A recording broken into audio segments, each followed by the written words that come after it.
Hello friends, कैसे हैं आप लोग। वेलकम बैक टू क्यारास बर्ड ब्लॉग।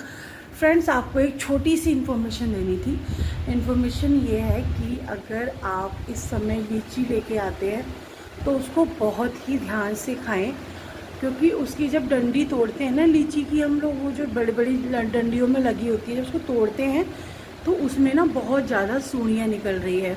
और ऐसा हमें लास्ट ईयर पता लगा था। लास्ट ईयर हम लोग लेकर के आए थे, हमारी बहुत सारी लीचियों में बार बार कई बार, मतलब 3-4 बार हम 1-1 किलो लेकर के आए, तो उसमें ना जैसे ही डंडी निकालते थे सूढ़ी ऊपर को एकदम निकलती हुई आ रही थी। तो हमें लास्ट ईयर ऐसा पता लगा। फिर हमने क्या हुआ, कल हम ना इस बार अवॉइड कर रहे थे कि नहीं लेके आएंगे, लेकिन क्यारा की फेवरेट है तो क्यारा बहुत जिद कर रही थी कल कि मुझे लीची खानी है, लीची खानी है। और ना वो लीची को ना चीली बोलती है। तो हमने कहा चलो दिला देते हैं। मैं और उसके पापा रात में गए लेने के लिए। तो फ्रेंड्स, हमारे संग वही हुआ लास्ट ईयर वाला। जैसे ही हम, मतलब हमने कम से कम 5-6 लीची ट्राई करी, जैसे ही हम डंडी तोड़ रहे थे उसमें इतनी सूढ़ियाँ निकल रही थी। फिर हमने जब उनको कंप्लेन करी कि कम से कम 5-6 लीची में आपके ऐसा हो रहा है, कह रहे हो गई होगी, एक आध में आ रही होगी। अब फ्रेंड्स, कम से कम 5-6 लीची कंटिन्यू।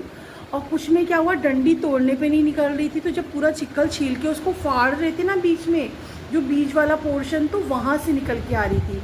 तो प्लीज़, अगर आप लोग लीची ले रहे हैं तो बहुत ध्यान से खाएं और बहुत ज़्यादा बारीकी से देखें उसमें सूढ़ियाँ वगैरह तो नहीं है, क्योंकि फ्रेंड्स बहुत ज़्यादा फिर बॉडी को हार्म हो सकता है। तो बस यही इन्फॉर्मेशन देनी थी आपको। Thank you.